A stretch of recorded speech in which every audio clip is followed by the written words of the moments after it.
നമ്മുടെ ക്ഷേമ പെൻഷനുകള് തെരഞ്ഞെടുപ്പിന് മുൻപ് കുടിശ്ശികയായത് വിതരണം ചെയ്യുന്ന രീതിയെ നിലമ്പൂർ ഉപതെരഞ്ഞെടുപ്പ് കാലത്ത് ഞാൻ ശക്തമായി വിമർശിച്ചിരുന്നു.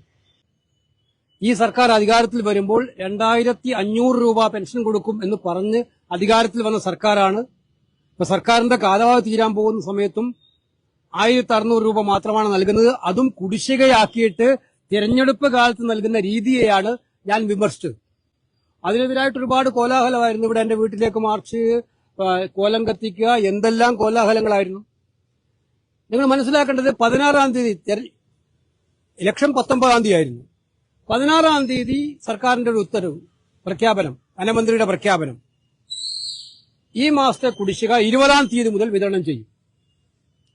കുടിശ്ശിക വിതരണം ചെയ്തതിന് പ്രഖ്യാപനത്തിന്റെ ആവശ്യമില്ല. അതൊരു ഓൺഗോയിങ് പ്രോസസ്സാണ്.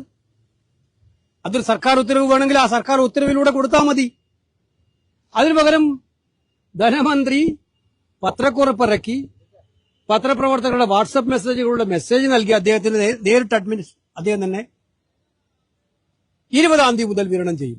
അതെന്റെ കയ്യിലുണ്ട്. ആ 16-ാം തീയതി പത്ര റിലീസ് ചെയ്യുന്നുണ്ട്. അതിൽ പറഞ്ഞിരിക്കുന്നത് 20 മുതൽ വിതരണം ചെയ്യും എന്നാ പറഞ്ഞത്.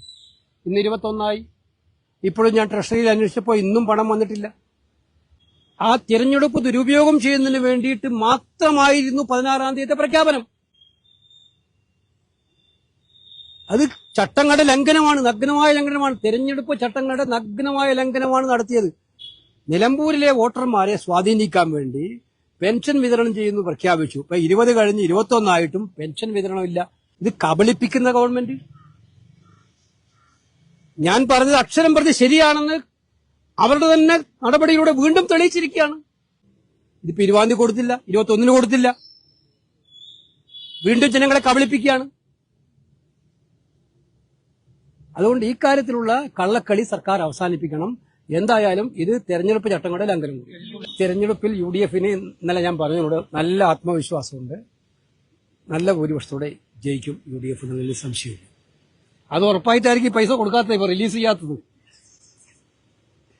അതുപോലെ എനിക്ക് സംശയമുണ്ട്.